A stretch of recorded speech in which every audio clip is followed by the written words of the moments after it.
right, we're here at my house with my longtime buddy right here, Chicken, Dave Hood. How's it going, Dave? It's going great, Vince. Thanks for having me. Oh, thanks for coming out. So let's go back and start from the beginning, man. We could sit here and tell a lot of stories, but I want to know at first, how did you get, what sparked you to get into, punk rock and playing music, and how, what was the fuse that started it all? The fuse that started it probably came in 1980. I was living with my parents out in Orange County. 1980? 1980. I was living with my parents in Orange County. You're like 13, and 14? Yeah, I was 10. Okay, 10. And I came across, I think it was at Boy Scouts. I was in Boy Scouts of America, and I went to one of those jamborees out there by Lion Country Safari.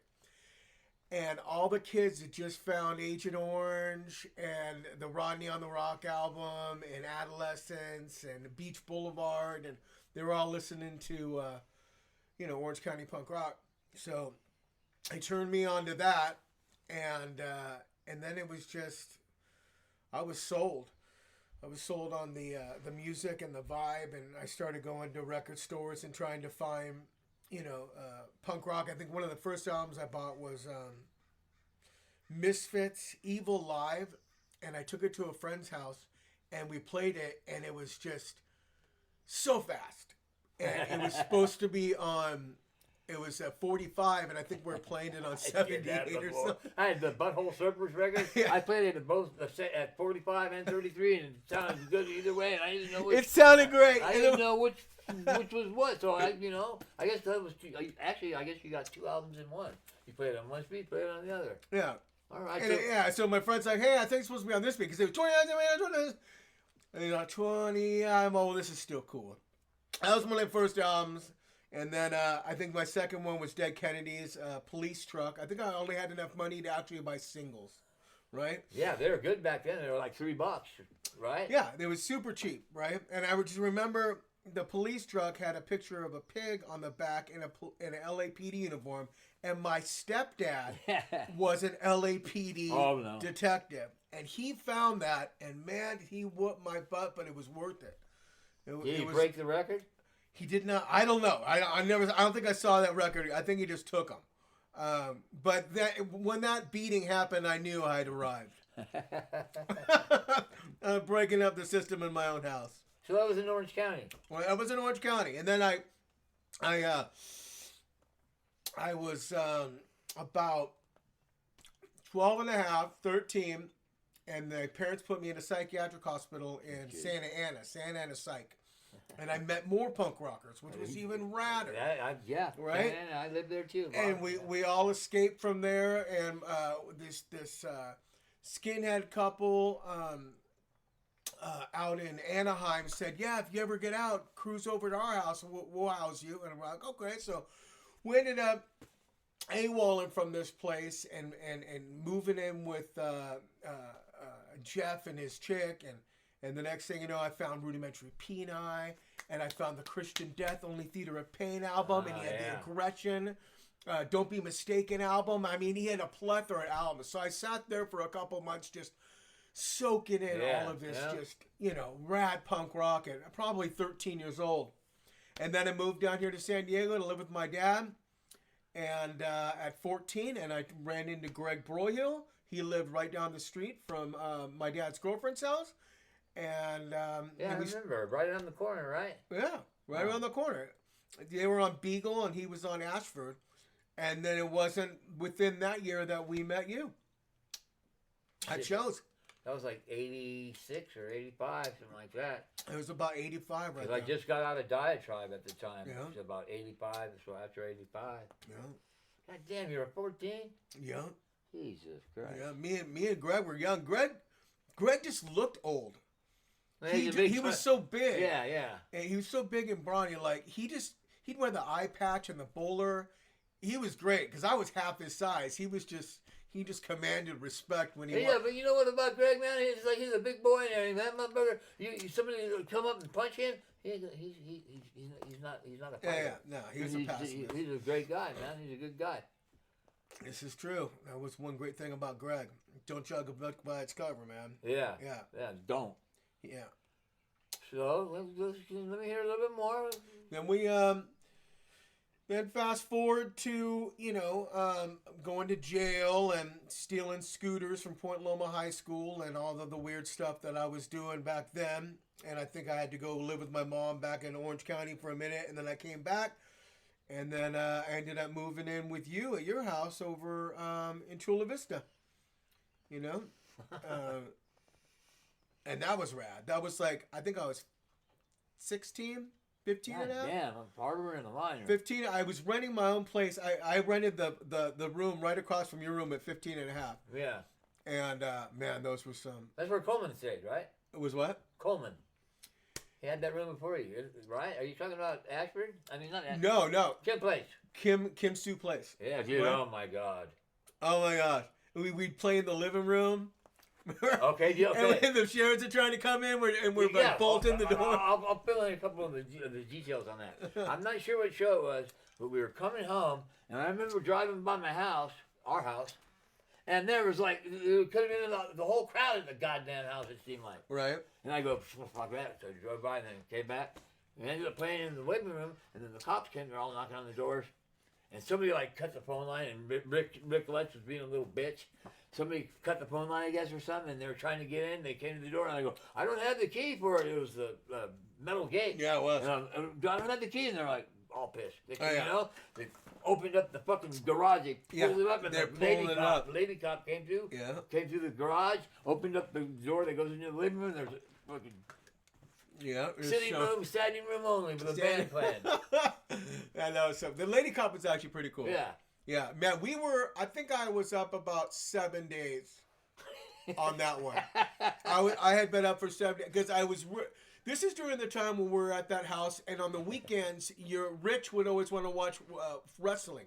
Oh, God. Wrestling just started. Remember back then? That was like the big thing. It was huge, right? The WWE just came out. I don't know what it was called back then, but yeah. But it was Hulk Hogan and Roddy Piper, and so that would be going. That would be going, and it was just we'd be watching that, playing frickin'. What was it, gin rummy or peanut? We were playing some card game for at least 3 days straight. You know, and having parties on the weekend when Rich was working at General Dynamics? Roar. I worked at General Dynamics for a while, and he worked at Roar. Okay, so when he was away, we would play, and that was fun.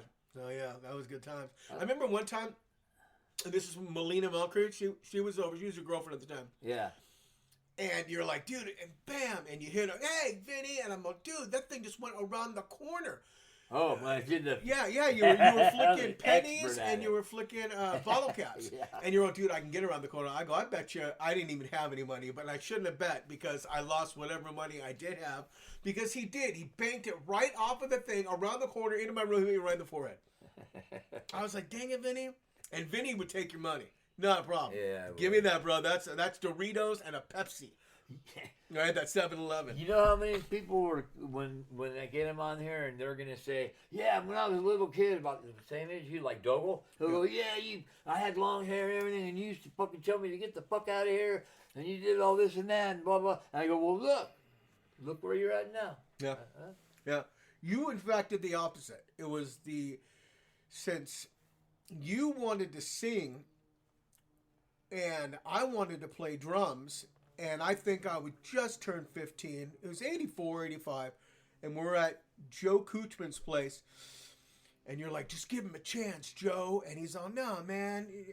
And this is right before, he didn't even really know my name. This is before I even got the name Chicken. He goes, I don't even know this kid. And you're all, he could play. And I really couldn't play. But you wanted to sing so bad. And and that's how you kept teaching me how to play. This is how you play the beat. It's super easy. Listen to raw power. Listen to wrist. You just got to do this. And so I would learn how to play that beat. And finally, I got the chance to start playing. And then Scoochman's like, oh, okay. And then, and then that one crazy night, we're all frying on acid. And and my mohawk was going in the shadow. You know, it was like we would take cigarettes and we'd start smoking them. But Greg Broyhill always had Marlboro 100s. He's like, man, if you're gonna spend the money for cigarettes, you might as well have the longest one, right? So we'd be smoking these Marlboro 100s, and they're so long, and we were frying, and I would literally be taking the cigarette and making little squirrelies right in front of my face, going, whoa, this is a trip. And while doing that, in the shadow, Coochman comes out after getting some, you know, he was always eating that seaweed and stuff from the house. Going good for you, right? He was coming in. He's coming in. He's like, oh my God, look at the funky chicken. And I'm like, what? He's all, chicken. That's what you look like. Look at your mohawk in the thing. He had totally chopped up car from stolen parts and all this other stuff in the garage. There's like 10 of us punk rockers all around it frying. There's all these lights, like floodlights going up. So all of our images were up on the wall. And he comes out and he sees it and he's frying too, eating some food. He's like, with those eyes of his. Look at the funky chicken. He was sleeping with his eyes open too. And he's like, dude, that's what we're nicknaming you. We've been trying to figure out a nickname. Dave's a stupid name. We're going to name you Chicken. Dave's a stupid and I go, no. I go, like, call me Ace or, you know, or something like that. I don't want Chicken. He's like, oh, no. And then Vinny Dick decided, go, never tell somebody, especially Joe, something that you don't want. Always say yeah, and then he'll lose favor in it. Now he's going to start calling you Chicken. And it's true. And it stuck. And the only reason it stuck so well is because cops did not know who Chicken was when they were asking, hey, who was over here? It was Chicken. Who stole my stuff? Chicken. Do you have a description of it? He's got a mohawk and his name's Chicken. Do you know his real name? We can't process Chicken. And no one did. So Chicken. I just kept going by the moniker of Chicken for so many years because I kept doing so much crime.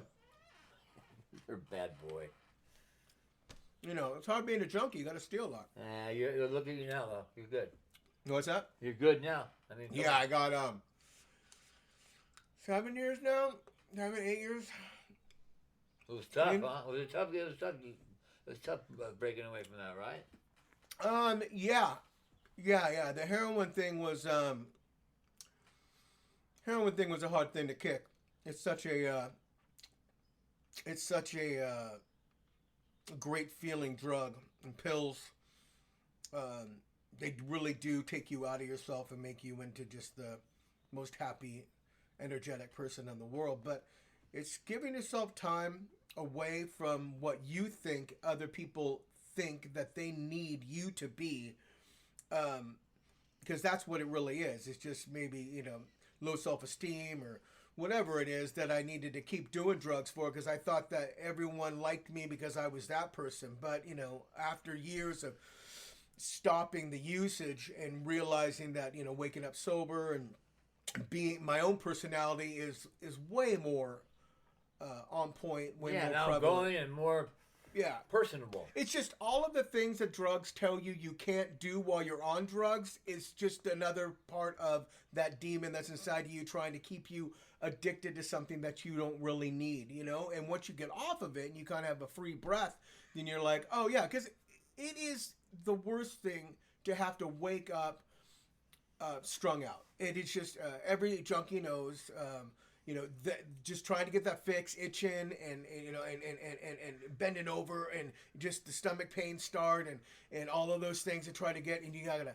you know, do whatever you got to do. Back in the day was, you know, stealing Levi's from Macy's. You know what, Dave? Let me say something, man. I really commend you or whatever to be able to talk candidly about this. Yeah. You know, and I'm pretty much the same way, man. I just wear it on your sleeve or whatever they say, you know, and it's the real deal, you know. And I'm sure that you've helped other people by kind of like, you know, giving them a little, you know, talking to or whatever, or like being, you know, around to be able to help people to get off that, because I know that's a heavy thing to get off, man. Yeah, it's really nice to not have to wake up and need anything. It's nice to not have to spend my money. So much money goes, you know, I mean, not just the drugs itself, but so many things that you tell yourself that you need when you're high. Stuff that I have accumulated over the years. and now have just thrown away. I mean, I've gone through so much stuff. It took Yeah. me years to get rid of all of the stuff that I've accumulated because I was so high. Oh, I need this. Oh, I need that. Can you put that on COD? I'll be back next week. After a while, they're like, he's not coming back. No, but you're on a good one, and so you want to let him think that whole world. And now I let my yeses be yes and my no's be no. Can I make it to your house? Let me check my schedule. Yes. Not maybe. Not lead you on with a carrot. Not. It's always trying to think that you know what that person's thinking. We don't know what everyone else is thinking. We don't. We don't have no clue what you're thinking. No clue what you're thinking. That's why in situations, man, you need to like to say that type of thing. Like okay, for instance, like when somebody says, you know what, I know what you feel like. I know what you're going through. Yeah, you might know a little bit of like what I'm going through, but my inside is different than yours. You have no idea what's going on inside of my head. I've seen some people have something that's a bad situation. The next day they're okay. I've seen some people in the same situation. Next day they're fucked. They're just their insides are different. The way they deal with shit is different. So that is the part of that I just kind of get older. You're a little wiser and smarter on that. And it is you hit it right there. You don't realize the gray hairs when they come. It is wisdom. I mean, you go through so many things. You see kids now, and you're just like, oh, yeah, that was so cute. All I cared about was getting looks on Culver Drive in 1980 with my mohawk walking down in Orange County, and everyone would. They would get in a car accident. They'd never seen a mohawk before. They hadn't seen a guy with a piercing from his nose to his ear. They hadn't seen any of that stuff. And it was a certified shocker guaranteed to make you look, and that's all I cared about. Right? So I was the first one getting tattoos from Chiapas and Vicente down in Mexico. Remember we go down there? I think I got the Addicts tattoo first. And then I got the Sam Hain tattoo second. And then he turned into Danzig and ruined that for us. Is that a Danzig tattoo? No, it's a Sam Hain tattoo. Okay, so we got that part out of the way. We got that part out. And that's like I said when I started this. There ain't nothing that we ain't gonna not talk about. Right. Unless somebody says I don't want to talk about, I might give them the benefit of that and not do it. But we let it. We're talking about everything. So where after that? Where's your head at after that? And what came? I know there's music and stuff involved. So let's hear about how that happened and like maybe we're gonna have to is there a little segue in? Dance Macabre? That was before the Hood? Right? Next up was we did Crabgrass and then we did F.O.N.O. and that was fun because we brought Ross in from OB and I got shapes of that. And man, we had fun. He had funny songs. Your Mom's Fat and stuff like that. Yeah. And, just fat so. Yeah. And it was so easy. A do do do do do do do do do do do do do. It was just this really like we had this bassist, Andre. He just knew how to play the bass. He commanded that bass, and he would write songs that were just really good feeling, right? And it was easy for us. And we at the end of Crabgrass, we were doing like. It was just so fast. When we did F.O.N.O, it was number one. It was rad because we did Friends of No One, and we wanted to keep in with Mad Mark Rude and his and what he put out there back. And you're the one that introduced us to that. And, like Friends of No One is a great name, and writing the songs was fun, and laying it down. There were some fast, some kind of slow, but they were our own, dude. It was like, it wasn't Crabgrass, it wasn't Joe. God bless him. But it was our own stuff. And we had our own thing going on. And that's what was so rad about Friends of No One. You got to do, Warbound was fun. Dude, the one version, I got the one version of it with Martin playing it. Yeah. And the beginning where the roll comes in. Oh, yeah. Dude, it's like super sonic. What are your Warbound? We're off to war, battlefield for prey. kill each other. The high You price go of your across pain. the ocean Yeah, to to- another land. You're off to fight a battle for Uncle fucking Sam. And your life. life. The high price you're that gonna you pay. War bound. You're gonna die in Yeah. another war today, war bound. Yeah, and then it goes so rad. And then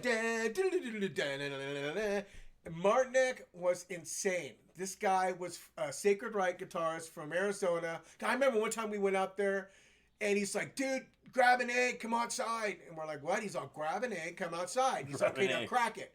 And so we crack it. I think it was on a car too. He's all, "I don't use this car." Oh, and we right? cracked it. We cracked an egg on the hood of the car, and it starts frying. And I'm like, because it was like 117 out there. Now, we were tweaking so hard. We didn't know anything about water. All we knew about was big gulps. Yeah, I we mean, ruined they our had bodies. double gulps and Pepsi and Ruined Dr. our Pepper. bodies. That was it. We didn't drink water. So we're totally skinny, malnourished, no water. They didn't eat. I don't think they even had electrolytes out then. And if they did have Gatorade, it probably wasn't as what it is today. Right? So we're watching this egg fry on that. That was Martinick. He was great. And his little fingers could go so fast. And sometimes he'd be just the best ever. And sometimes he would be too high. Yeah. Dude, one time we were over there and I had the little 4-track. And me and him were like just doing some stuff at night, recording. And that motherfucker smoked so many of them damn menthol cigarettes. Oh, yeah, he did. He smoked so many that the tar actually got into the cassette player, and well, one of the tracks, I looked at the head, it had gotten all dirty and shit from so much smoke being like right around and him playing the guitar. You didn't smoke. Me and Greg smoked, but not that much. Martinick never. He loved free bass and cough drops. That's what we call it. We called it, yeah. That's what we call it. Free. You got a free bass and cough drop. That's right. And he had this kind of. He's from Arizona. I didn't know they had a twang, but somehow he had a twang, right? He had a twang in his voice.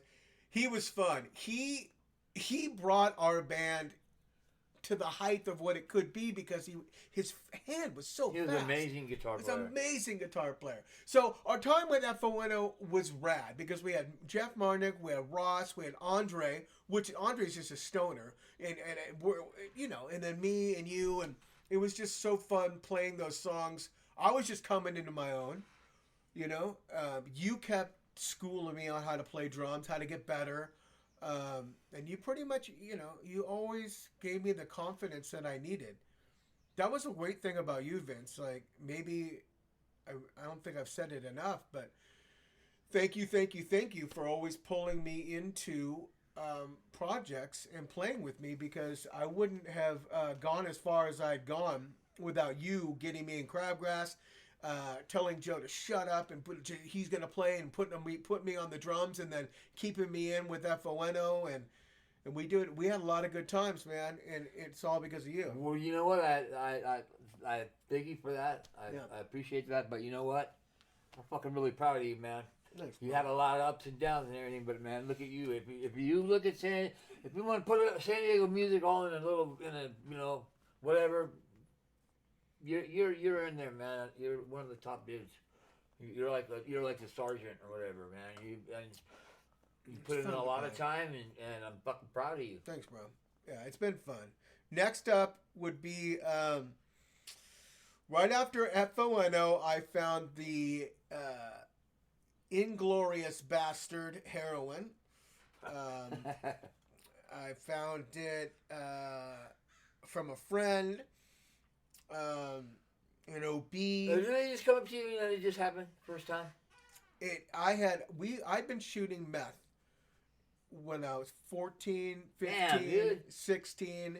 I didn't know about that part because I would have. Me and Paige. If I would have known that part of that, I would have. Me and Paige at around 15 and a half, 16, we found the needle, and so we were pretty much mainlining that. That's bad. That pineapple meth, which was insane.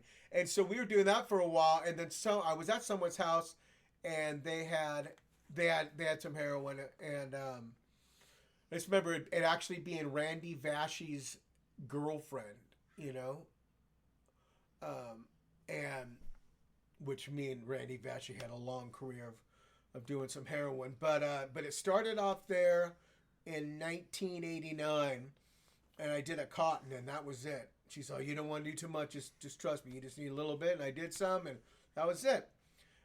Next thing you know, I am hanging out, living downtown on First and Ivy. I just got into Satanism.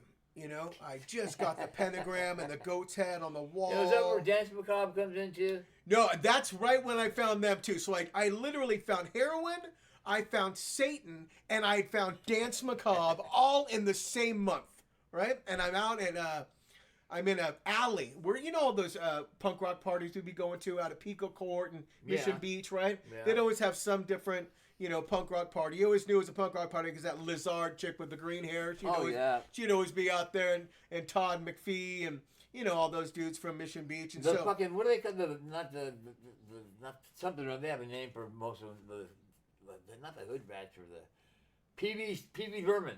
Oh, yeah. Of course, we're in Mission Beach, but yeah, PBV was around then, and just all those old school 1302 guys, too. So, anyway, we go down there to go to a party, and the thing lets out, and we're in an alley, and Rob Macabre, and which was totally out of place, too. Rob Macabre and Mike Nivison, which is just insane, like man-of-war-looking guy, you know, with the long, he looked like the Viking Valhalla guy with the long blonde, straight hair, and just, he worked out. He looked like a blonde version of Glenn Danzig, is what he, you know, except taller and more muscly. Danzig. And they're like, hey, you know, and I introduce myself, and one of my friends says, oh, yeah, friggin' Chicken plays drums. And they're like, yeah, we're looking for a drummer. I'm like, oh, yeah, well, what do you guys do? He saw, we do like, you know, hard rock. I go, hard rock? I've never done that before. He's all, man, but you got a lot of tattoos, and you look cool. Yeah, you know? but weren't you listening to, at the time, you were listening to, like, Mother Love Bone and stuff? Oh, I was into the Bone at that time. Yeah, that was like... They were hard rock, just dun dun dun dun dun dun dun dun dun dun. I had one of their 45s. Did they put a 45 out? I think I have one. They put out a couple Well, things. one of my collection. I have a 45 of theirs. Oh yeah. Yeah. Anyway, I'm like, yeah, I signed on to it, and the next thing you know, the heroin got better. I started dating this chick, Junie, was a Junie. She did the fanzine. The hooker chick, yeah. She did the fanzine. Escort, whatever. She did something with. She did some slam and damn ding dong with fucking Danzig or something. Didn't she do some kind of? No, Waddy. She was Waddy's girlfriend. Yeah. So at that time, he had just left. He had just left to go back on tour or whatever, and she meets me. Oh, she's in trouble now. And then it was all over, right? And she's just, and I was just 19, and she's just like, "Oh my God, you're so young, and this is rad." And she had a Porsche, just like you have in the you know. She had a Porsche. She had a grip of money, and she just bought me everything, and it was just so rad. And she would be driving me to Dance Macabre practices, but the heroin started taking over, and the music was fun, and the guys were cool, and we'd packed Soma, and there were so many chicks, but I was falling asleep on the drums, and I think we played Soma, and they had to cart me, they had to literally pick me up off of my Gretsch and carry me into her Porsche and drive me home, and right after that, Rob's like, dude, this isn't working out, which was funny, too, because he said, later on, Rob's like, dude, we only said that to scare you. But you got pissed off and you found out Leighton and the Morlocks did drugs. So you were like, you know what? I'm going to go play with that guy because he's pro-heroin. And that was it. And you kind of, you know, what we did to try to scare you backfired on us. I go. See, okay. That goes to the point that we were talking about earlier almost. They didn't know what's inside and how you're going to react. You just don't know how someone's going to react. It did the exact opposite. Yeah. But we stayed friends, and I ended up being their not the next drummer, but the third drummer, Rod. I ended up being his drum tech, and I learned a lot of stuff from him because he was such a phenomenal drummer. So, you know, that was the rock and roll Dance Macabre heroin days. That's part of your book, or part of your, you know, you're going through. So all these little things kind of happen, and sometimes I think, you know, people say, oh, things happen for a certain reason. I think sometimes the situation is just lines up the right way for like how we need a drummer. Well, I'm a drummer. Well, there you go. Yeah. Whereas sometimes, like me right now, I'm trying to get. I've been doing bands for how long? 40 fucking years. I'm fucking trying to get a band together. I finally got the guy from American Electric Youth. He's not with them anymore. And another guy that was in Coda, the phenomenal drummer. So I got that, but that was, it kind of fell in my lap, But looking for it, like when I was out looking for it, I couldn't find shit. Yeah, you've done a lot of bands. Like my brother does a lot of stuff too. He always did, and I was shooting heroin so much during the Shout Out Hoods, which we'll come to later. He was just always like, well, okay, chicken's gonna be chicken, so I'm gonna go do Cotton Fever, or I'm gonna go do Haggard, I'm gonna do that. And you did the same thing. I could do Chronic Thrill, or I could do the Poop Gibbets. I don't cuss, so We can't say shit. get what We can't say shit. the Poop Gibbets. Remember, somebody said that on the radio. It was fucking Homeboy from the Neighbors. And the Neighbors. Fucking what's his name? The singer. Really cool dude, right? Yeah. We were doing an interview in there, and he goes, "Oh, we got the poop. Where you?" The Poop Gibbets. He goes, "Oh, it's the poop gibbet." Yeah. Kenny's Yeah, in there, because right? you can't cuss on the radio. Yeah. And then what else? Dominic Canes. God, that was fun. I got MFF. that tape, dude. It's phenomenal. That was fun too. You've always found a way to do your brand of Wildman, Vinny Wildman Udo. At first, we're just like, what? Why is his last name Udo? And then I met your dad. I went, got it. And your dad was rad and a cool guy. Cool place out there. You took me over there a couple times. God, When man. you gonna meet your homies' parents? Most everyone's parents are my friend Adam. He's in the hoods too. I love Adam. His dad loved me. Didn't like any other guy, but he loved me. And finally, Adam goes, "Why do you love Dave so much? He's the one that looks the words. You can't judge a book by its cover." Because he looked me in the eyes, he gave me a firm handshake, and he didn't stop. He looked for at least 30 seconds. I looked away first, is what his dad said. And my dad always taught me that. When you're meeting someone's parents, you let them look away first. Trust me, that will go a long way, especially people who are already, well past their 50s. Well, because it gives you, I can't think of the word. I don't know what the word. I'm stupid right now. I don't know, but there's a word for it. But that's what that is. When you show that, Yeah, you show that kind of it's respect. that respect, yeah. And it's nice. And I'm glad my dad taught me that, and I'm glad that his dad loved me, because Adam loved his dad and his dad was that CBS recording artist. He was a crooner, so anything that we were doing, his dad was okay with, And when we started out doing the hoods and stuff, his dad was all for it, because he was putting in so much of his energy into something that was musical, And then we ended up recording and playing out and doing a lot of stuff. Yeah, you guys did a lot of shit, man. We did. That was another fantastic time in my life. We played. Chicken has played quite a few shows with you guys. Quite a few. Fun shows. Yeah. Just like, okay, let's do it again. Yeah. We're doing it again. We're doing it. Remember we played the bowling alley? The bowling alley.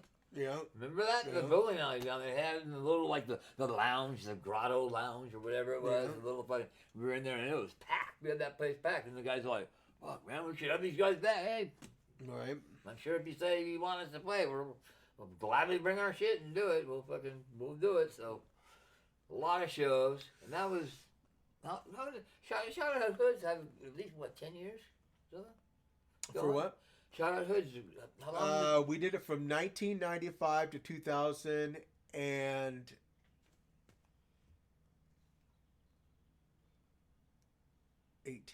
18. So it's like 23 years, right? 22 years. Yeah. That's a long. Okay, so did that just come to an end? And So Dance Macabre obviously came to an end, and that's when the drugs start. That was it. Drugs started taking over. It was everything heroin from 1990 until 89 to 93. Now, during that time, was there anybody like coming at you trying to clean your ass up? Yes, I hooked up with this chick. and she was like, dude, you need to get sober. And she's like, put me in detox out there. Who was okay? Not to interrupt you, but who was the girl? I think she was a stripper, and we fucking opened up the club, which is the Chill Two Club now. Remember when they and That was the girl. That was the chick I was hanging out with. Right at the end, right before I got sober, and her name was Kat, and we were flying back and forth to Vegas because she was stripping at one of the clubs out there, and one of their sugar daddies was putting us up in a hotel room out there for the week, and so I would kind of go back and forth, and I would get Greg to send us heroin through FedEx, whatever. Oh man, that's crazy doing that. Yeah. Oh wow. Yeah. He was sending us heroin down there. So she was stripping. I was getting the junk. She couldn't shoot up, so I was the dude doing that. And so I kind of did that with her for a minute. And then she told me she was pregnant because I'm like, I need to get clean, right? And Man, was it you? and she pulled the fake thing, said she was geez. pregnant when she wasn't. So I had all this really horrible, long, black Satan hair, you know what I'm saying? I did the whole Look at devil. JP over there, man. He getting an earful, man. Yeah. He getting an earful. Yeah, I had the long nails and the long black hair. Had the black fingernails. And I just had the whole 9 yards, and I'm like, okay, well, I remember Sasha. Yeah. I cut my hair, bleached it, cut the nails, and I'm like, I got to get a job because I'm gonna have a kid, and this and that. Oh my God. Right? So You were doing the right- I took it seriously. Yeah, you I were really doing the did. right thing. You don't know what the other person's thinking. So she's thinking she's going to get me to do something. I do the exact opposite. I'm like, I'm going to be a dad, right? That's in my head. So she's thinking I'm going to do this and so I could keep shooting her up. I do the exact opposite of what she wants. And I go get cleaned up, cut my hair. I go over by Sasha's house. I knock on the door. She's living off a park. And she's all, who is it? I go, it's Chicken. That's not Chicken. I go, I did my hair, dude. She's all, Chicken? She's looking through the peephole. She's not opening the door. I can see that picture right now. Yeah. And she's all, Chicken, oh my God. So it was just funny. Like, I went from one look to a entirely different thing. And she's like, what's going on? And I told her the whole thing. She's all, are you sure? She's all, chicks just do that, And Sasha Hanna was the coolest friend of ours, man. She lifelong friend. So down, especially for us guys like me and Greg who were a little blonde about certain things with chicks, like you could talk us into a couple things because you know what I'm saying. And so I get back with the chick and I'm like, listen, this and that, and she's like, make up some lie, whatever, and her ex-husband is there. Yeah, it's such a weird trail. And he takes me outside and goes, bro, I know for a fact she ain't pregnant. Don't tell her I told you. I'm just like, I've seen her do this before. Wow. And that was it. And that's when I was like, man, screw drugs. You got the clarity right there. I got the clarity. I was like, and so I got this relationship with this other chick, and she's like, let's get you into a program. And so I got into a program, and it was at that time, I don't think I liked being bamboozled. I think that was what pissed me off the most, was somebody bamboozled. Well, I mean, with that situation, saying that's heavy shit. Saying something like that. Yeah. So I got into this. I got into Jeannie McAllister's detox in El Cajon. No, Santee. God, it was really right over there, and stayed up for 15 days, bro. I think I was there for 16 days. I did not sleep for 15 coming down off heroin. Jeez. I'd never been to detox before. What was going through your brain? Were you scared? Huh? Were you scared, or what was going through your brain? It was insane. You were like, okay, well, you came to the. I wanted to sleep so bad, but you just can't. And any junkie knows what I'm talking about. You're rocking back and forth for the first week and a half and pooping yourself and throwing up and all that stuff, and you finally get past about a week and a half and you're like, yeah, sleep's gonna come. Sleep never came, bro. I think I slept for an hour the night before I got out of there. It had to be you just had to be wrecked. Oh my God. Your It was body like, and your emotions and everything, you were just like, yeah, the kick was gnarly. And And so I got out, ended up not staying with that chick, ended up moving in with a guy in the program. And my dad comes down from La Jolla and he's like, son, and I'm, Dad, I got 90 days, right? And he's, oh, that's awesome, and it's your birthday. And I'm like, yeah, I'm living over here, over by Foggy's Notion, over off of Sports Arena. He's all, let's meet there, I'll buy you dinner, you know? And I go, okay. So we cruise down, and I'm eating. He's all, let's have a beer. Okay, you know, because I'm finally 21, and we can actually have a legal beer. Yeah, 21. Yeah, we can actually have a legal beer right now. So me and my dad cheersed, and it was like, yeah, we're doing great. And I came back, and my roommate, he's like, hey, where you at? I'm all just hanging out with my dad. He's all, where at? I go, Foggy's Ocean had some dinner with them. He's all, you didn't drink, did you? I go, yeah, bro. He's all, you're in the program. I go, yeah, I know, Narcotics Anonymous. He's all, no, bro, you can't drink either. I go, what? He said, no, you're not allowed to drink in the program. He's all, and he said that like this, you can kiss that 90 days goodbye.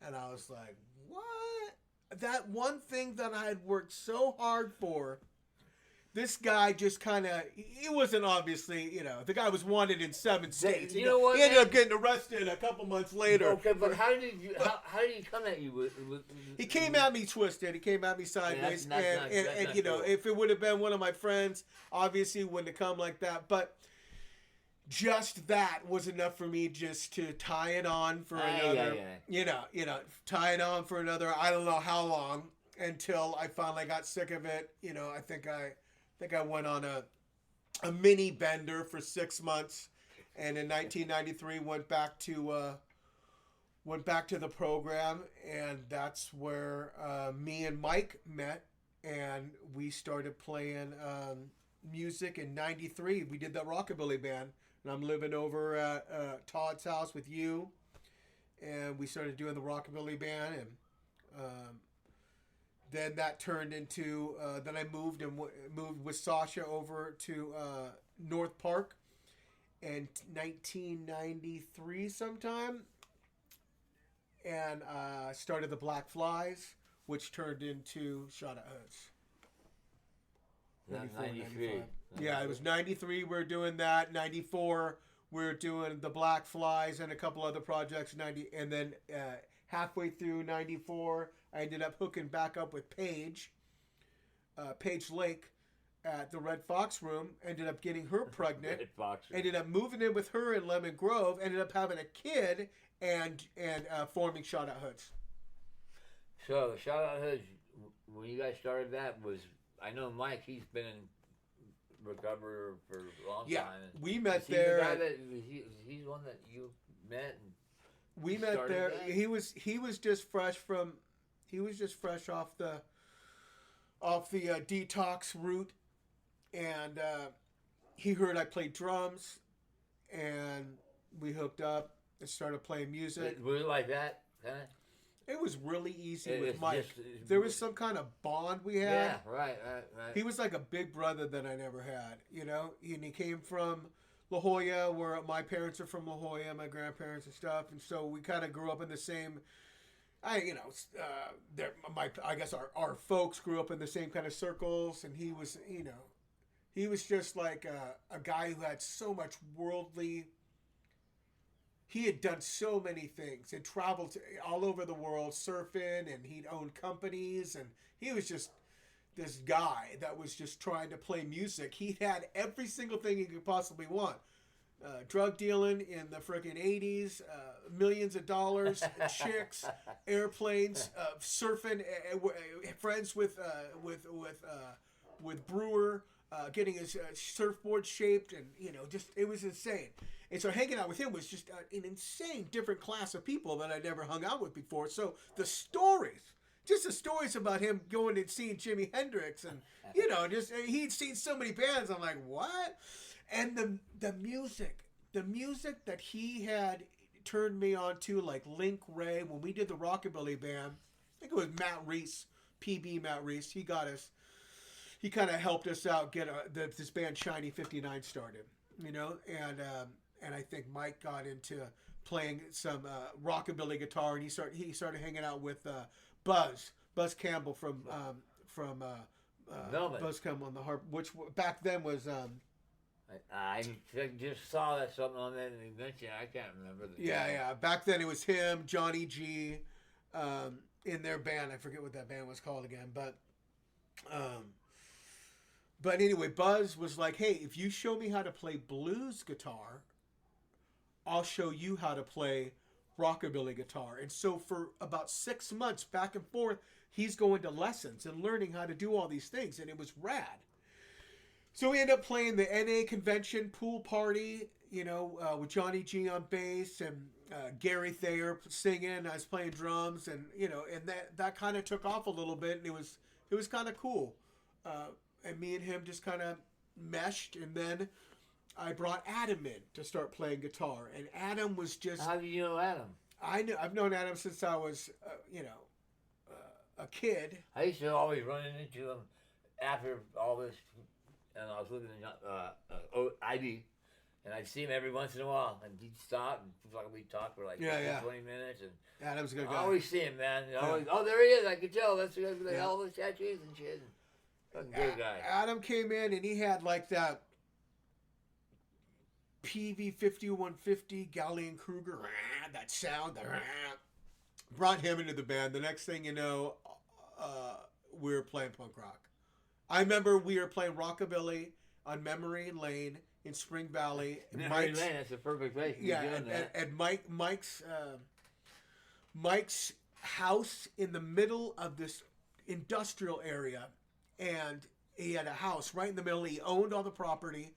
And he had a bedroom, and the second bedroom we made into a studio. We were playing rockabilly and blues and stuff there for, I think, a good 6 to 9 months.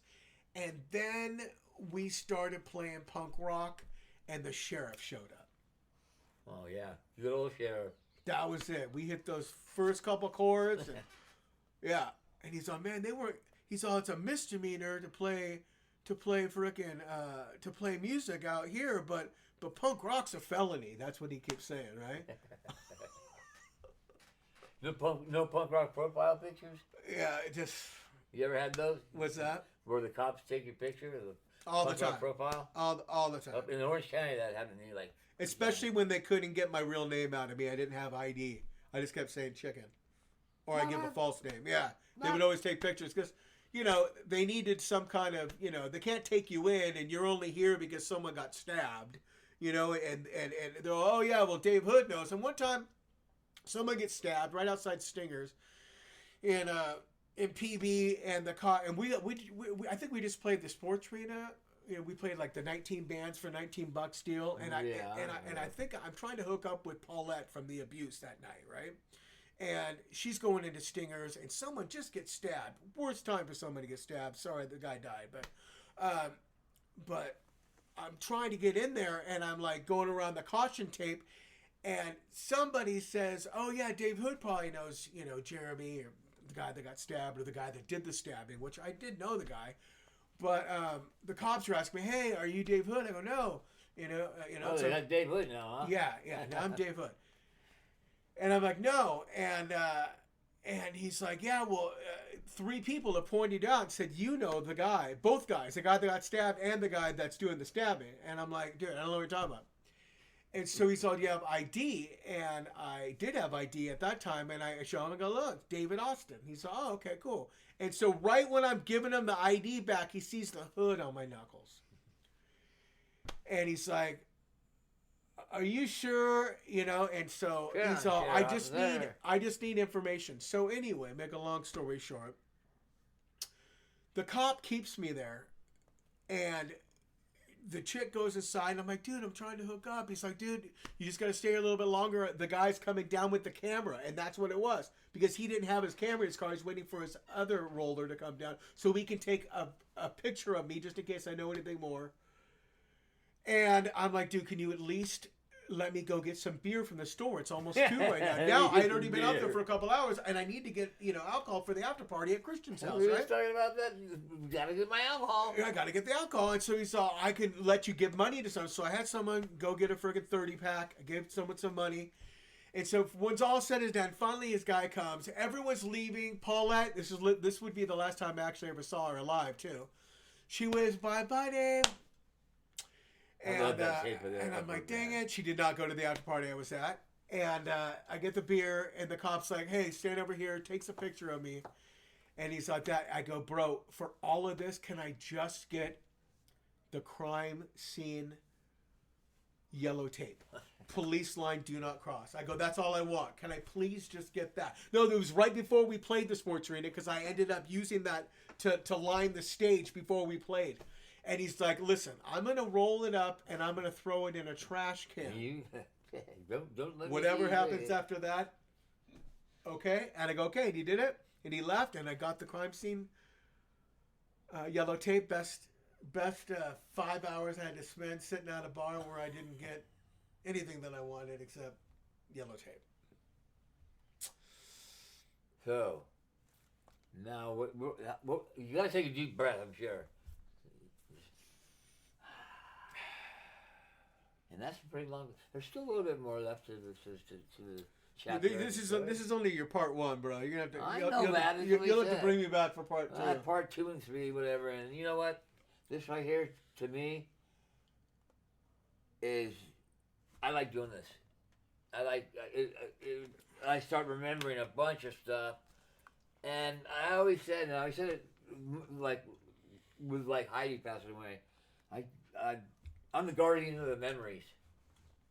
You know? Yeah. You're the guardian of your own memories. But when you get in this thing, you get to talk back and forth. Next thing you know, you start remembering this, you start remembering that, and then I'm pretty sure it's the same with you. And I look back at it and I go, you know what? I wouldn't really change anything. Really, there's some stuff that you could change maybe, but the ride we've been on, and we're still taking that ride. Pretty satisfying. Yeah. And giving back. You know, I'm trying to give back to, without the people that come to the shows, or the people that put on the shows, the people that are in bands. No, there ain't no rock stars. Nobody's on a pedestal. We're all the same. We're all in this family, the punk rock family. That's what it's supposed to be, and the way I look at it, And I know we do have that.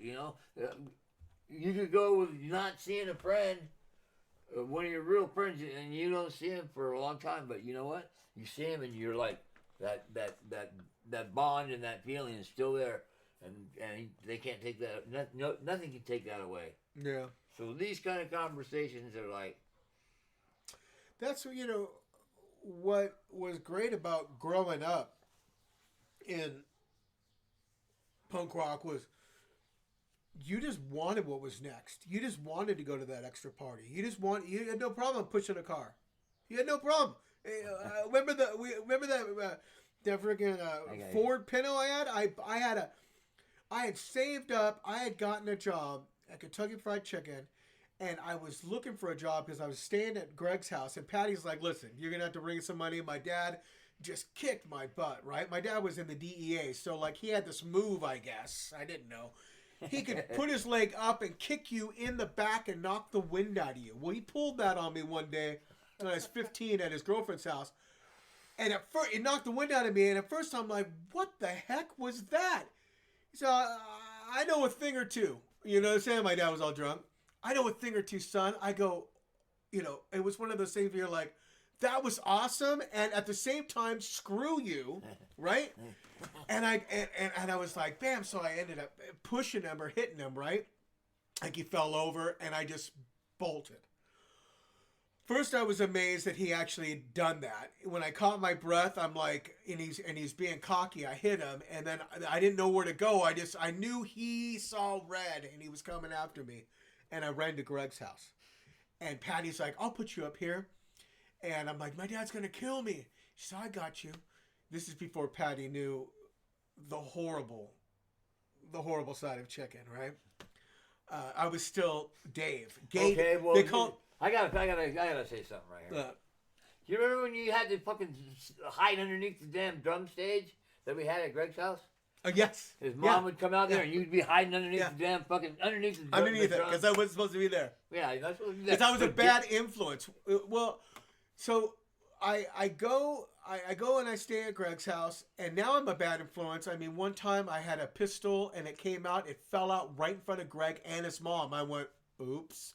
And she's like, Dave, right, with that Patty voice. And I'm like, oh, it's just a starter pistol. And I kind of ran out of there a bit, right? And there was so many shenanigans. So, yes, I was hiding from his mom. His mom was nice enough to let me live there. And I went, and she's like, you got to get a job. So I go to Kentucky Fried Chicken. It's raining. I got a beanie on. Yeah, and I have 3 mohawks. I got 3 mohawks at the time. And they hire me. And then I get to work, and I have the mohawks. They're like, hold on. What do you have mohawk? I go, well, the day that you guys hired me, I had a beanie on because it was raining. He's like, oh, you can't have that haircut. I go, I ain't cutting my hair. I just got the 3 mohawks. Remember that? Yeah. Tri-hawk. They were perfect. Perfect. I like the leopard spots. The leopard spots are great. But I had the 3 black mohawks. I was like, yes, this is the best, right? Oh, my gosh. So I end up, my dad comes over, and I got the mohawks, and he's like trying to get up through Patty. Come on, son, come home. And I'm like, nope. What'd you do to your hair? I go, I did whatever I want to my hair, Dad.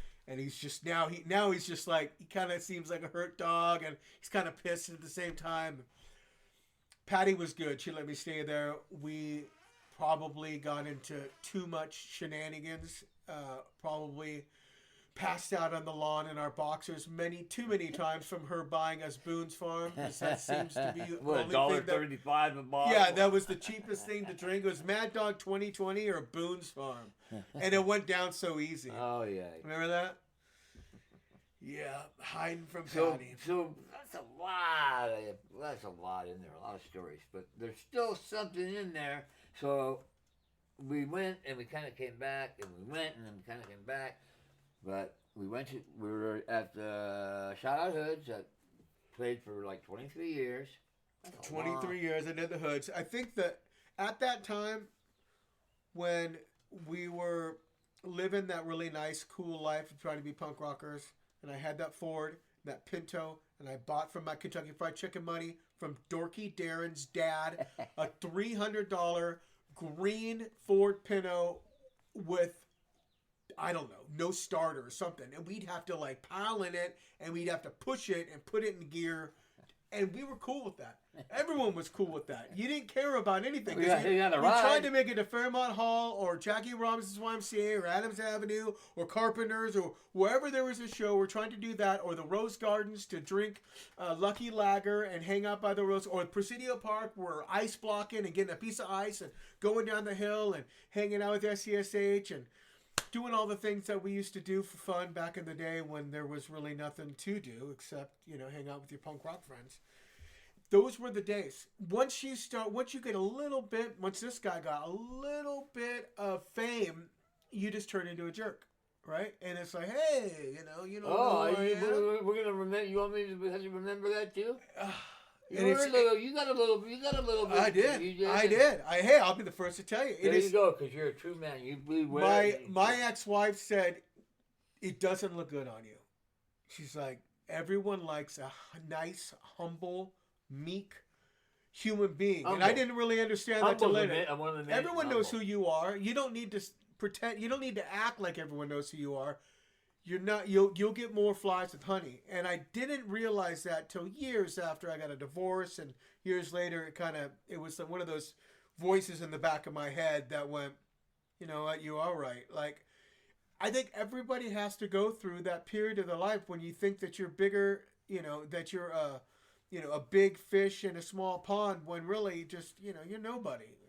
That comes back to where I say nobody's on a pedestal. No one. We're all fucking. These are the gray hairs I was talking about earlier. Like, you don't really get that wisdom until you go through all that stuff and you see that stuff yourself. I gained, 350 pounds. I didn't know how it was to be a fat person. Not be able to tie your shoes. You have to live as a fat person. Dude, I saw a picture of you like that night. Yeah, I hadn't seen you in a while, and I hadn't talked to you. I put down the spoon and I picked up a fork. And I saw that, and I was like, "Damn!" Yep. And then that was the first couple years of recovery for me. I was just eating my way through. I ate a lot of food too. Oh man, it was a little Debbie show, bro. I was seeing whatever. There was no more heroin. There was so much food, and then it's like being an addict. You just keep doing. You want so much more of the same thing. So since it wasn't heroin, you don't know when to stop. Food. It's the same thing almost. Man, I'm telling you, bro. Okay, so where are we gonna go? You gotta have balance. You gotta have self-control. These are the two things that I've learned. You know, balance and self-control. Self-control is huge. You know, self-control in what you say when you're around other people, and how your conduct is. It needs to be above reproach when you're a Christian Presbyterian like I am. Like, I have to be above reproach. Everywhere I go, people expect to see a guy who used to be a junkie and a Satanist, and they're waiting to see what I'm going to do next. You know they're talking. Huh? You know some of those people are just talking smack. Trust me. When you have to actually see life for what it is, that there's something always trying to get at you, and it's always best to be nice, always best to not say anything. It's always best to always have a kind word to say and not a gossipy bad word to say about anyone.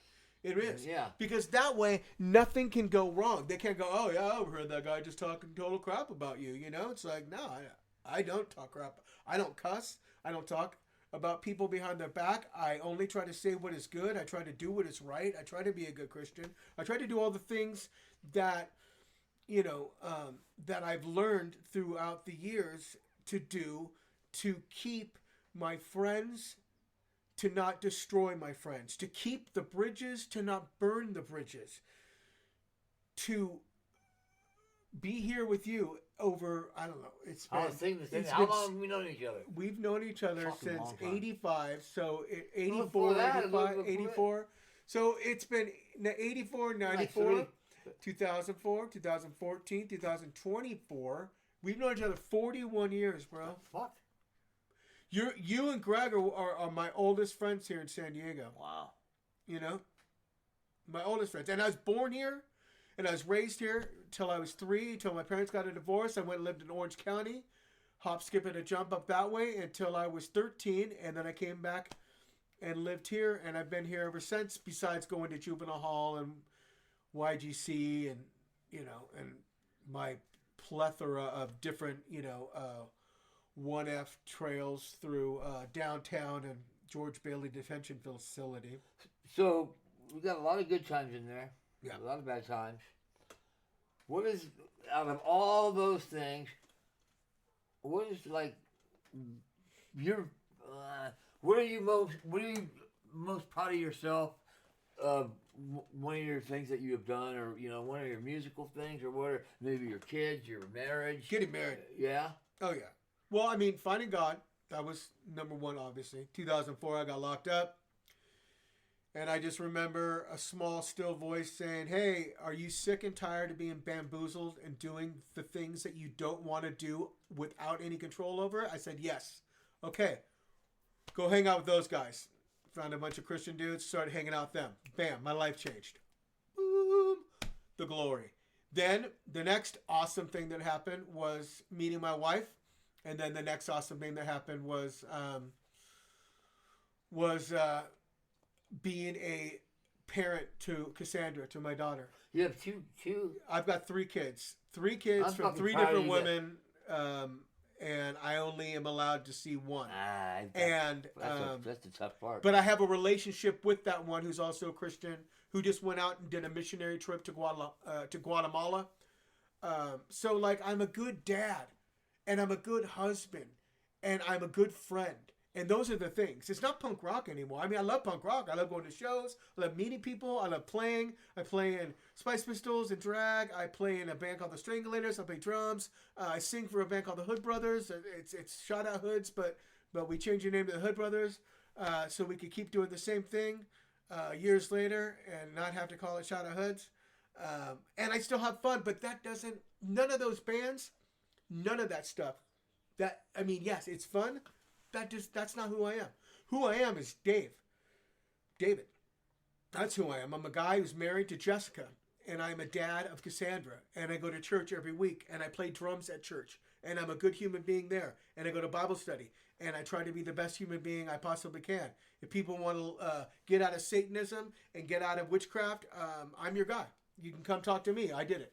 And that's kind of what I do for a living now is I counsel people getting out of cults and try to get the creepy crawlies off of them. You know what? All that you're saying, that's all it. But you know what? I'm still gonna say that punk rock helps you in one way or another, even though it has the bad connotations to some of the stuff that happened. It's still, man. It is. It brought I've you always where been a you punk were, rocker. man. A nice punk rocker. It's fun being a punk rocker. It's great. Still dyeing my hair, sewing on stuff on my jacket, and going out and getting more shirts and from my favorite bands like Narcoleptic Youth. Love them. Went and saw them with Exploited. DI. Total Chaos. Went up to Orange County. Yeah. And it was just phenomenal. Me and my wife just went up there on a Thursday. Got to meet the singer. I really like your wife. Yeah, she's cool. She liked me, huh? Yeah. I remember the first time you guys came She and saw loves me, Vinny F.O.N.O. and I was being a nut. My pants were fucking coming down, and the usual fucking shit. And yeah, I really like her. And I'm really happy for you, man. That happened. Man. And she's into punk rock as much as I am. We both like sewing stuff on our jacket, getting more patches, doing this, doing that. It's all DIY for us. Getting our place all punk rocked out. You've done a phenomenal thing with your place. It's the same as my place. Just everywhere you look, it's a part of your life. This is the way we live. It will always be the way we live because we've been doing this since day one, right? That ain't gonna change. Yeah. We're punkers till we die, obviously. And we've learned a lot of lessons along the road. We've lost a lot of cool people along the way. Man, and the few of us that are left too, we've got all these stories to keep passing on to another generation. Right. And the main thing that if I could say anything more than anything else, it's. And I know I talk a lot, man. I have given the gift of gab. Well, people are always like, dude, take a breath. And right? me too, man. I'm the same fucking way, man. The one thing I can say is literally choose your words wisely. Right. Think about what you say before you say it. You have no idea whose feelings you're going to hurt. You just don't know. Yeah. Or a friend who you don't know is going to be your best friend. The guy that you thought was the biggest jerk in the world, trust me, a year later, you'll be like this. Yeah, you just never know what's going to happen. They're the ones that might be coming and backing you up all the time in any situation or being helpful, and you don't really know who. Yeah, making bridges is the best. Just being that guy who can extend a hand out. Everyone's going to remember you. I try tipping the sound guy now, especially if he does a great job, but I always try tipping the sound guy. Want to know why? Because I always sound phenomenal the next time. He remembers you. Even whether it's $10 or $20. But did he make you sound great that night? Were you sounding good in the monitors? Man, I can hear myself perfectly. Here's $20. It's part of it. And you know what? That's where the respect and everything goes with. And it's respect. It's all, I've spent my time doing sound as a sound I know. man. And I got people fucking, the guy, Bob Forrest or whatever, that was in Thelonious Monk. He's like now, he's on the show with the doctor, what's the name? With the glasses. He does a rehab show. Oh, really? They were playing one time at the Spirit. No, Thelonious Monster. Yeah, Thelonious Monster, and his girlfriend was in Mary's Danish. Mary's Danish. I remember that too. And they were both Spirit playing. was rad. So they were doing an acoustic thing, right? And he's going to play acoustic guitar and sing. And I told him, dude, you need a vocal mic, and I'll put one mic on your acoustic because he didn't have anything, like a pickup or anything. He's all, no, I'm fine with one mic. And I'm like, dude, trust me. You need to have the vocal mic and the guitar mic. He said, no. So what I do, I just sit there and try to ride the mic and bring it up loud, like when he's doing I had to, and it wasn't really working. It wasn't working. He fucking ran up to the soundboard. I was working at Spirit Club. He ran up to the soundboard and he fucking started yelling at me and all this and that. He wanted to throw blows and everything. And I'm just all like, people were all looking because the soundboard was up on that little thing up there. And I'm up there and fucking, he's doing all, and his girlfriend comes up and goes, Bob, you're a fucking asshole. You're an idiot. He told you that you needed 2 mics and this and that. You shouldn't have just listened to him. And then he kind of went, and then he went, and I fucking put the second mic on there. It was right there. Sounded fine after that. and now the guy's on TV in some rehab show. That he's the man. He's the head guy of it all, and Really? it's like a whole change from one to the other, man. God, Spirit Club. I was 15. You couldn't even get. We had to say. I couldn't even get in. Yeah, they let you play though on stage. They would let me play. We played as Crabgrass, and they let me play. Then we started playing with F.O.N.O, and then they would let me come in and just play. That was it. But during the off hours, you would work there, and Susie She had the flowers. had the flower You remember business when outside, you came over, you were all. and that's when I got came, into being a florist. Yeah, but do you remember when you came all freaking? I don't even know what the reason was, man. You wanted to throw blows with me over something, man.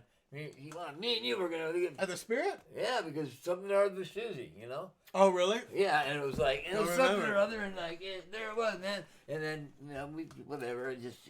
Man, don't even remember it. We set that little flower stand out front. That was She great, put man. a flower stand right out in front of the Spirit and started working there. And so I had so much dead time.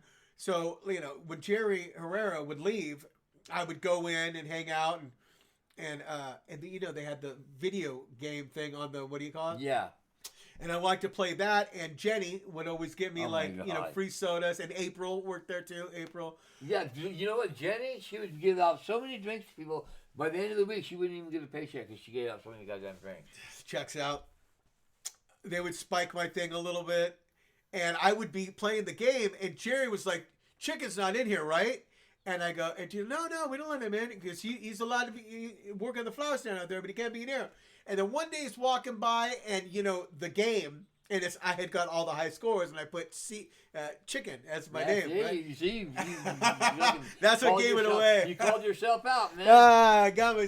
Bernie, Jerry, okay. Hey, I know you've been in here. Your name's on the, what do you call it? I go, okay, maybe I just hang out.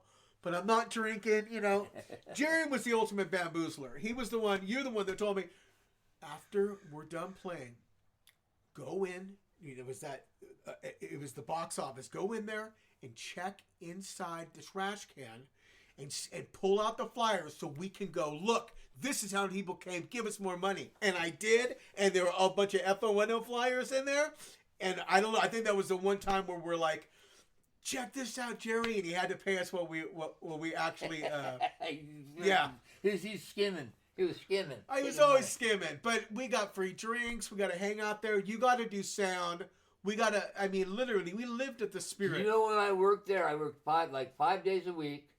He paid me $100 cash, and I worked my ass off. Some of those bands, I had to move all their shit off the stage because they were sitting up $100 taking a so week? long. $100 a week cash under the table. I worked my ass off, but you know what? I learned a lot of shit there, though. Yeah, we were doing. He couldn't pass on the stuff we were doing anyway. So we were just flying high, having a great time. Gee. They did put out chips, stale chips. Yeah, sometimes that's no, that was the thing at the Spirit Club. The fucking chips and salsa. Yeah, chips and salsa. Sometimes that's all I got me too. for food. That was You know it. what the trick is with those? But then until Greg started working at College Junior. Oh, jeez. Cha-ching! Right, like a block away, right? A block away, and then he became the manager. Oh my God, we used to go home with so much free College Junior. I mean, bags. Okay. What about the satanic pizza? Satanic pepperoni pizza. I remember that. The Remember that? I had to make pentagram pepperoni. Pentagram and pepperoni pentagram. Yeah. That's when he had the job at Little Caesars. Let's make a pentagram pepperoni pizza. It's never been made before. You go in there and went to the conveyor belt thing, come out on the other end, and it was cooked. Yeah. Maybe a couple of go. We would just watch it go through. Oh my God, this is technology. Oh my God. And Yeah. food. Greg, he was the guy he had such a great work ethic. So did you. I had no work ethic. None at all. Not until I started towing and stealing people's cars. I was like, because I was good at that already anyway. So that's when I actually made a really good money, was when I stealing people's cars legally. I worked with somebody. I was the driver, and they would go in and do crazy shit like making a key, like in the garage that they went in, and I'm out in the car, like I'm the driver. I'm just sitting there, like the worst thing, man, sitting out in front of somebody's house. And one time, the motherfucker came out with a shotgun and shit, and the cops came. Oh yeah. It was like I've had guns pointed at my head. Oh yeah. So, and with the food thing, well, we're talking about food, free food for punk rockers. That was not. What about this? I was telling him earlier. The big bags of Monopoly pieces that Okay. Baggy would get. We were living in Joe Kuchman's place out in Del Sol, and he had a Volkswagen bus. That was the bass player's bus. Oh, okay. So the bass player's Nice bus one. was outside. He wasn't around. I lived in that thing for a Yes, while. you lived in it for a while. Finally, you got to go into the garage and set up shop. I moved up. Yeah, he moved up. We and Paige, we were together we were trying to like stay together all the time, right? But she had a place to live over in North Park with her aunt, and she just wanted to hang out and party and mostly do drugs. And so when she could stay, we would stay in that Volkswagen, that Volkswagen van, right? Which obviously didn't have an engine. I remember the day that everyone finally, okay, we're gonna need all you guys. We're actually putting an engine in this thing. The thing was there for so long. We did get that thing on the road. We did get it on the road. I remember one night everybody was frying, and we were somewhere at a party, and people were all walking and shit. And I remember we had there was a lighter or something. We were lighting it. It reminded me of the beginning of the Bonanza, that fucking where they burned that little thing on the TV show or whatever. But the thing got stuck or something, and I remember getting out and trying to I push started that motherfucker with like 10 people inside of it, like kicking into gear, and off we go. Yeah. I can't remember that guy's name, man. Five Finger Freddy? No. Was it his? No. Eric. Eric. There you I go. Used to see Eric when I was working down at the flower shop downtown. There you go. Look at that. See? Yeah. See? Eric was a good bass player too. We had Five Finger Freddy. Oh no! Yeah. Remember him? The black dude. The black dude played. Oh my God! This guy. He was the first Crabgrass. He was the first Crabgrass bassist. Yeah, the Crabgrass went through a lot of. Okay, here. It seemed like it was just a bunch of people that were hanging around the neighborhood. Here's Five Finger Freddy. He drove a motorcycle. He did. With the bass on the back. He back. had the bass. He would never put the bass in the. He wanted that damn bass on his thing. Yeah. I don't know if he thought he was gonna fly off. It wasn't even in a. It wasn't even. It was just by itself wrapped around it. Yeah, but why would you put it on your motorcycle when you put it in the van? He didn't even have a case for it. You literally was the And bass the guy, on his back. I got recordings somewhere. I'm gonna pull them out and get them someday. We would be playing our style of punk rock, and he's a phenomenal bass player, but it just didn't click. Didn't click. He's the only guy that I ever thought that, you know what, I gotta can this guy. That's the only person, one of the only people that I ever had that inkling to say, gotta can the place. Because we'd be playing a song and he'd be out in left field like He was showboating too much. He was doing some phenomenal shit. Then Eric came in and set the precedence for normality. During that time, Baggy worked at McDonald's, and they had the Monopoly. It was the first time they had brought out the Monopoly game pieces, and you literally took the thing and you'd get it. And so Baggy would take bags and give me them. We go through them. He would take bags of the Monopoly pieces. That's what I was saying. How many did you not know? We had thousands upon thousands, and then he'd bring them over, and we'd sit there in Kuchman's garage, and we'd all open it, and we'd stack them from hamburger to cheeseburger to Big Mac to filet of fish to French fries to apple pie. We had all of them. We would have stacks. We never hit any big money. Why didn't we ever get a big winner? We never. You would think they put out a what do you call it about that years ago. What did they fucking make? Oh yeah. It was They put out they put out a thing years ago. It's too bad we couldn't get all those game pieces and go say we had all these game pieces. We wouldn't have spent that on anything anyway. What we needed was food at that time. We would do it. All our money went to drugs. I was telling them like after a show, it was 1-2 o'clock in the morning. And we're staying up and we want to get breakfast or whatever. Oh, yeah. We'd go to one McDonald's because you don't really let you get like maybe 1 or 2 or 3 items. Yeah. We'd get them there, and sometimes we'd try to talk them into like letting it. But then if we couldn't, we'd go down to the next one, maybe 2 blocks down, get more food there. Yeah. Everybody got food. You go get them. And we're near the end. We're trading. Dude, I've got a big. I want to fish. Dude, I got a Big Mac. Do you have one? Oh my God, dude, I have a sweet tooth right now. So we're trading with each other. There's like 5 of us that are going back and forth. Well, hey, do you got these? Yeah, I got these. I got those. And dude, we did that for I don't know how much 3 months. So over the years, we got so much free food, and without that, if we didn't have that free food, I don't know how we would have We survived. lived off of. This is when AMPM first I came was out gonna bring with. that They to came the out with the hamburgers. two hamburgers For $1. for $1. Yeah. And that's what we lived off. And now, our whole get down was that cup. When they came out with the double gulp, were like 69 cents to fill this thing up. You know? And you Yeah, and I learned like don't put any ice in that. Yes, Just I don't do that to this day.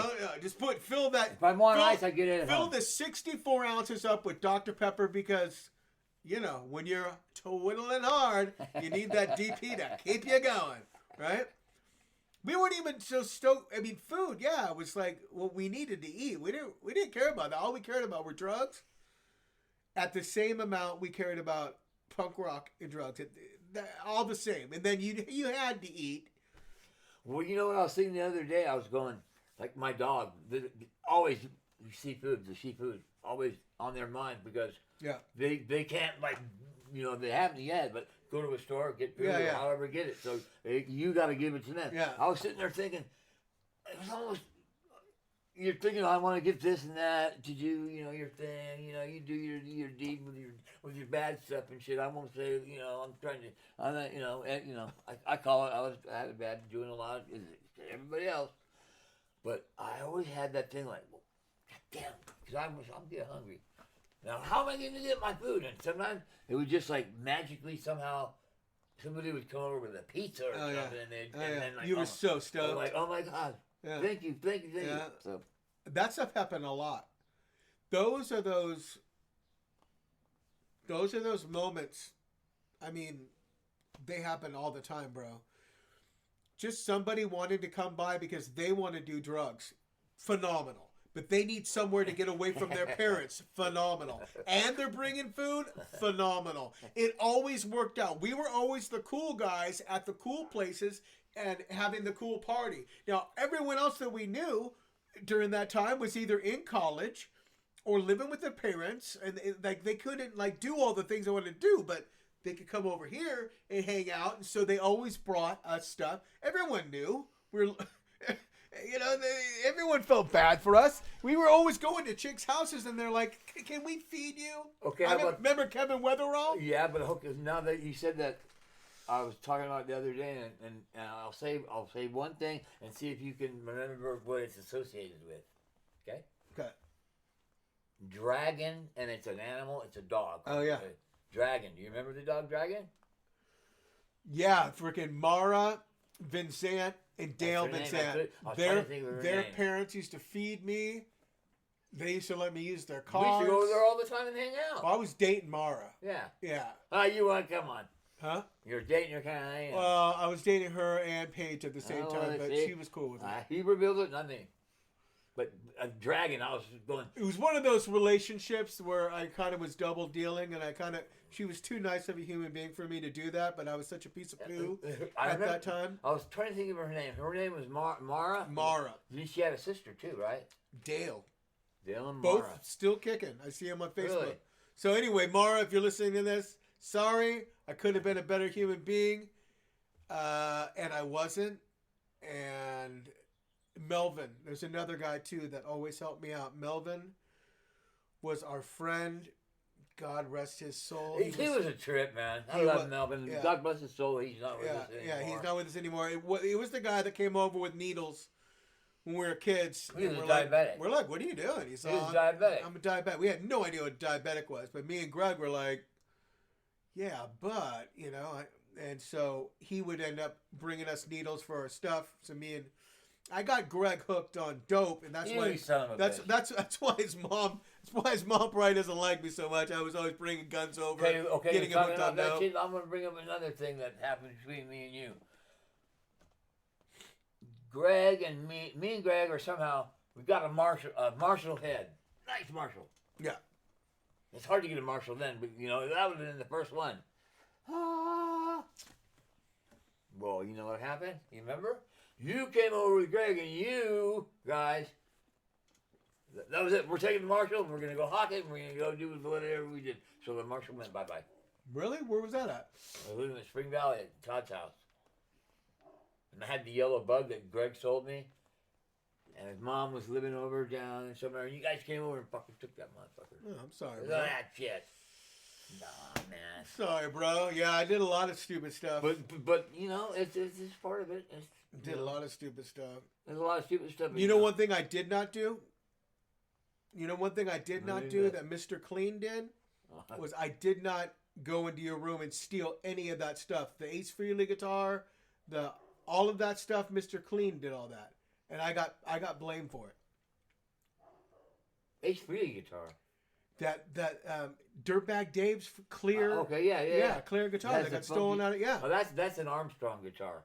Yeah. The Ace Frehley one okay. is the I don't black. know. I just remember it being a Kiss guitar. Right. I got blamed for it, and I'm like, no.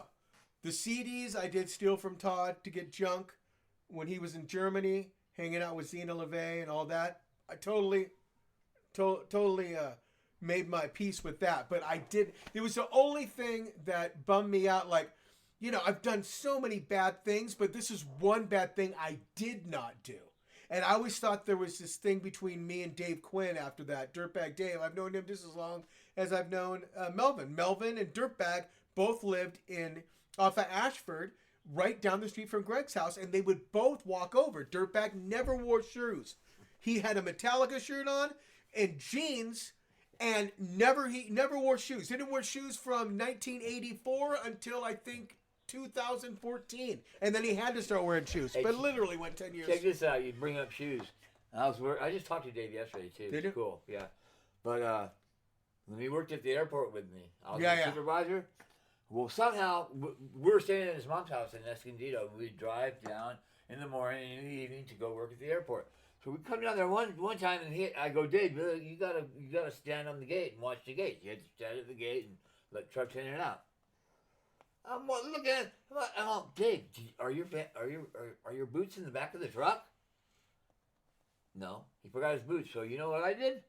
Got some fucking newspaper. We fucking got newspaper wrapped around his fucking feet, spray painted them black, and that was his boots. I remember you guys coming. That's when Marty, and remember Marty's dog? Remember the F.O.N.O dog? Yeah. It they just put out. As you guys had that place in PV, he would put out. The dog didn't drink water.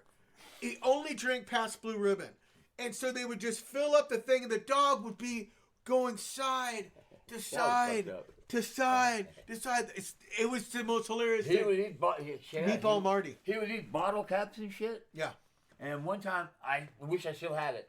I got a picture of that dog with his leg up, taking a piss, and fucking drinking the beer. I bet. At the same time. That was F.O.N.O. That was the meatball. That was when he was drawing the. I got those drawings. The Meatball Mansons. Yeah. Oh my God. Coffee Manson. Coffee Manson. There was a guy that worked. He was such a great. He worked at fucking. The guy would go drink coffee at Greg Carl Jr. And that's how we saw that guy, and that's how we gave that guy. That's Coffee Manson. And then Marty would start drawing all that shit, and they started drawing like. So Coffee Manson was actually a guy that drank coffee at that Carl's Jr.? Yes, sir. I just remember coming in from being gone for a couple months and then just coming over to your house, and I'm like, dude, your dog's walking sideways. The dog's drunk. I'm like, what? He's like, the dog's drunk. And it took me a while. I'm like, okay, whatever. Left, came back. We're taking the drums in that Volkswagen. We got to put. I think I have a 10-piece grunge. Oh, we had the whole bunch of the car. Got the whole drum set in the VW, right? Yeah. And we're gonna go practice as Dominique Haynes down at that thing, and that was right around the time you're like, dude, Dirtbag came in without shoes. We had to spray paint boots on. Oh my God. Oh, that was, dude. All of these, I couldn't tell you what year any of this stuff was. We were telling all the years of the other stuff. But the Dominique Haynes thing, and that was the weird spot because it wasn't Greg's house. It was we did Dominique Haynes a lot at Todd's house in Spring Valley. Yeah, you guys were still living at. You were still working at the. It was the one near Petco Park where we would go practice at. That was our warehouse. That warehouse, right? That was the warehouse Yeah. with the company name. I got tapes still of us playing in that warehouse at a big, huge party. And then that time of my there. What year was that? It was such a haze for me. What year was Carn Thrill? We were gonna JP's over here, but what year did Carn Thrill start? Oh, gee, man. It was like, like Five 99. years before Shikivitz, probably, right? Yeah, and So Shigdivits were like, I remember it was in the 90s, the ballpark figure Yeah, it there, was- but Yeah. It was like 93 or 94, I think, is when Shikivitz started. So because you know what? Matter of fact, it's the only time I ever thought, hey, I'm kind of being a band whore now. We were doing Dominic Change, I was playing in Chronic Thrill, and then somewhere in there I started playing in Go Van Go because something